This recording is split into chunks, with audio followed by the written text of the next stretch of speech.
जनता party ने बड़े बड़े होर्डिंग लगा दिए कि मोदी जी ने करोड़ पक्के मकान गरीबों को दिए। करोड़ों रुपए इस झूठ के प्रचार के लिए खर्च किए जा रहे हैं सरकार के खाते में। आज मैं इस झूठ का खुलासा करूंगा कि किस तरीके से हरियाणा के अंदर ये बीजेपी, भारतीय झूठी पार्टी, झूठ का प्रचार कर रही है और लोगों को गुमराह कर रही है। हरियाणा सरकार ने लगातार 2 साल से केंद्र से मांग की कि गरीबों को 2 साल से केंद्र नामंजूर कर दिया। राज्य सरकार की ओर से केंद्र को 2022-23 में और इसके बाद 23-24 वित्त वर्ष में गरीबों के लिए 20-20 हजार मकान देने की मांग की थी, परंतु केंद्र सरकार ने दोनों वर्षों में एक भी मकान की मंजूरी हरियाणा के लिए नहीं दी। केवल झूठे होर्डिंग लगाए जा रहे हैं। प्रदेश की हालत यह है कि मार्च 2019 में प्रधानमंत्री आवास ग्रामीण योजना में 1,68,000 लोगों ने मकान था 2019 में। अब 2024 है, एक भी व्यक्ति को नहीं मिला। मैं हरियाणा सरकार की ओर से 1 लाख सस्ते फ्लैट देने की घोषणा की गई थी। पिछले साल सितंबर में इस घोषणा के बाद 3 लाख रजिस्ट्रेशन हरियाणा सरकार के पोर्टल पे आ चुके हैं, परंतु इसमें से एक भी व्यक्ति को आज तक एक भी घर नहीं मिला। ये झूठ का पुतला है केंद्र सरकार भी और बीजेपी की प्रदेश की सरकार भी। दोनों केंद्र व राज्य सरकार, भारत सरकार व हरियाणा सरकार केवल झूठ का प्रचार और प्रसार कर रही है, होल्डिंगों पे पैसे खर्च कर रही है। मैं भाजपा को चुनौती देता हूं, नवीन जिंदल जी को चुनौती देता हूं, वो ऐसे मकान दिखाएं जो इस योजना के तहत गरीबों को मिले हो। 2022-23 में मिले हो, 23-24 में मिले हो। 20-20 हजार देने की मांग की थी, एक भी मकान वहां से मंजूर होके आया हो। हरियाणा सरकार ने 2019 में घोषणा की थी, 1,68,000 ने आवेदन किया, एक भी व्यक्ति को मकान दिया हो। तो जिंदल साहब जिस भारतीय झूठी पार्टी से चुनाव लड़ रहे हैं वो आके दिखाएं कि ये मकान इन्होंने दिया है। कुरुक्षेत्र में ये जो घुमंतु परिवार है, जिनको हम गड़ी लुहारा भी कह देते हैं, बागड़ी भी कह देते हैं, इनको 2 साल में, कोई 10 साल में, पिछले 10 साल से एक भी पक्का मकान मिला तो बताओ। आंधी, बरसात, तूफान सब इसके ऊपर से गुजर जाता है। पूरे देश में होर्डिंग तो लगाते हैं, इनको वोट के लिए तो इस्तेमाल किया गया, परंतु इनको कोई मकान नहीं दिया गया।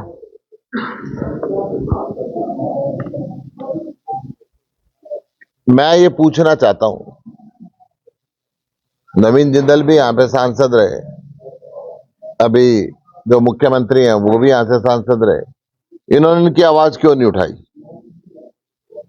क्यों नहीं इनके दुख दर्द के अंदर शामिल होने की कोशिश की?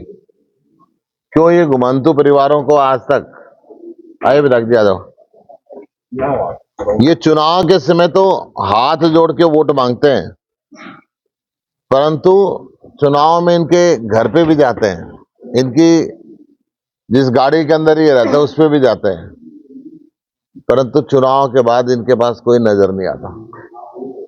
आंधी हो, बरसात हो, तूफान हो, ये खुले तरपाल के नीचे अपने बच्चों को सुलाते हैं। ना बिजली की सुविधा, ना पानी की, ना शौचालय। ये कैथल के ही वोटर हैं, कुरुक्षेत्र लोकसभा के ही वोटर हैं। इनके साथ इतना जुल्म क्यों? नवीन जिंदल जी, आपका तो, आपके परिवार का रिश्ता तो 25 साल से यहाँ पे रहा है, आप 15 साल सत्ता में रहे। क्या आपने भी एक भी काम इन परिवारों के लिए नहीं किया? क्यों नहीं किया? इन परिवारों के लिए अगर आप काम करते तो आज इनकी बदतर हालत नहीं होती। ये भाजपा वाले जितने पैसे झूठे प्रचार पे खर्च कर रहे हैं, अगर इतना इन लोगों के लिए काम कर दिया होता तो आज इनकी गांव में एंट्री बैन नहीं होती। मैं फिर एक बार कहता हूं, भाजपा की जितनी भी गारंटी है सारी फर्जी हैं। गांव बाबा लदाना में मकानों के लिए गरीब लोग 2 साल तक धरने पर बैठे रहे। अभी तक उनको एक मकान नहीं मिला। फिर मैं बताता हूं, जब से 10 साल बीजेपी की आई है, पहले गांव में बस्ती आया करती, बाड़े आया करते, गरीबों के लिए मकान आया करते। जब से बीजेपी की सरकार हरियाणा में आई है, एक भी बाड़ा नहीं आया और एक भी मकान नहीं आया। आज मैं गांव गांव में जब जाता हूं, जहां पे मैंने एक बार ये राजस्थान के घुमंतू परिवारों की बात करी, बागड़ी परिवारों की बात करी, गढ़ी लोहारों की बात करी, गांव के अंदर जितने गरीब परिवार हैं वो बहुत परेशान है कि पहले कांग्रेस का राज था तो बाड़े और बस्ती आया करती, परंतु अब नहीं आ रही। तो इस भारतीय जनता पार्टी को गरीबों से दिक्कत है, किसान से दिक्कत है। आज झूठा प्रचार तो बड़े बड़े होर्डिंग लगा के कर रहे हैं, परंतु हरियाणा में ये सब फर्जी बातें और नकली बातें हैं। के सर्टिफिकेट से मोदी जी की फोटो दी, क्योंकि अब उससे आदमी मरने लगे, हार्ट अटैक होने लगे। मोदी जी ने उनसे चंदा भी लिया और अपनी फोटो भी लगाई, ब्रेन स्ट्रोक हुआ।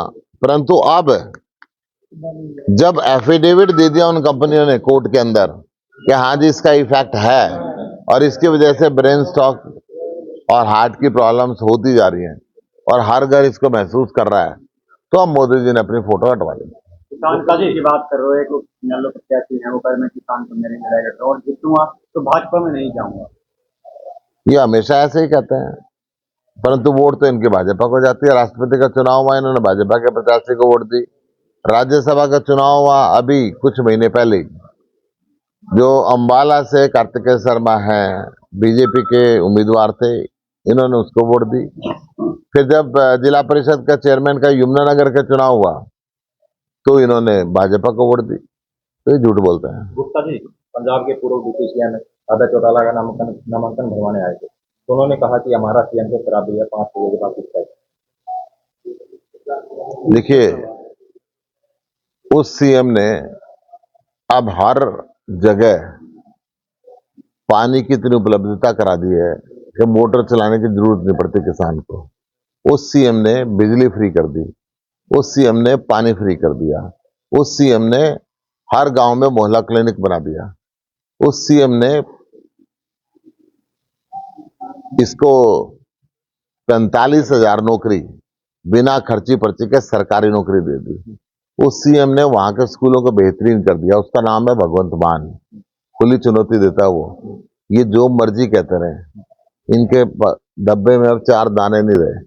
उनकी हालात जो यहाँ पे आके भाषा बोल रहे हैं, पंजाब की जनता ने उनकी क्या हालत करी। उनका एक विधायक नहीं आया, उनकी जबानें जब्त हुई हर जगह, और जिसके लिए आ रहे हैं उनका भी एक नहीं आने वाला। तो दोनों मौसेरे भाई हैं। तो सर ये सीएम पंजाब से कब तक आ रहे हैं, कौन कौन नेता आ रहे हैं? 3 बार अभी तक उनका तय हो चुका है। 3 तारीखों पे भगवंत मान जी आएंगे। सुनीता केजरीवाल जी का हमने तय किया था, परंतु उम्मीद है कि अरविंद केजरीवाल जी भी बहुत जल्द छूटेंगे, उनको भी हम आमंत्रित करेंगे। चौधरी भूपेंद्र सिंह हुड्डा जी भी आएंगे, संजय सिंह जी भी 6 तारीख को आ रहे हैं और उसके बाद भी आ रहे हैं।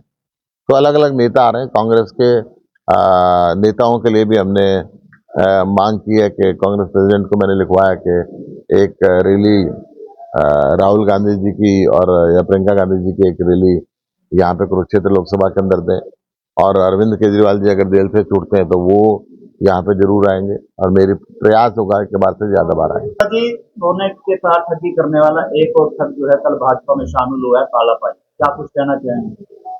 सोने का ठग करे, कोयले का ठग करे, ये सारे ठग भाजपा में शामिल होने हैं। वो आधे से फालतू हो चुके, बाकी और हो जाएंगे बचे हुए। इन्होंने कसम खा रखी है, एक को भी बाकी नहीं छोड़ेंगे।